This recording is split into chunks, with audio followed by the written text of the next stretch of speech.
அஸ்ஸலாமு அலைக்கும். இது தேங்காய் தண்ணியில் கடப்பாசி. தேங்காய் தண்ணி இருந்தது. இப்போ வெயில் காலம் கிளம்பிட்டோமா மாடி மாதிரியே வருது. தனி தேங்காய் தண்ணியில் 2 கடப்பாசியை போட்டு எல்லாருக்கும் தெரியும், தெரியாதவோ செய்வோன்னு தான் சொல்கிறேன். எல்லாருக்கும் நம்ம ஒரு கல்வெட்டுக்காரருக்கு மேலமாக தெரியும். நல்ல இப்போ முந்திலாம் தேங்காய் தேங்காய் சின்ன பிள்ளைங்க போது உடச்சி தருவாள், குடித்தா கொஞ்சம் உப்பு கச்சி கிடக்கும். ஆனால் இப்போ உள்ள தேங்காய் அப்படி இல்லை. எல்லா தேங்காயுமே எனக்கு தண்ணியே இளநியை போல தான் இருக்குது.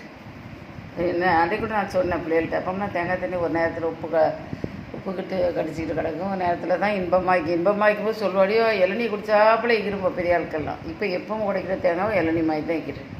அதுக்கு 2 எலுமிச்சப்பழம் ஊற்றினேன். இது 4 கப்பு காய்ச்சினேன். எனக்கு 2 ஒருத்தருக்கு 2. இது 2 எலுமிச்சப்பழம் ஊற்றுறேன். இந்த 2 கணக்குக்கு பெரிய இது 2 பேர் திங்கலாம் ஒவ்வொரு கப்பும். இதுக்கு 1 எலுமிச்சப்பழம் ஊற்றணும் அளவு.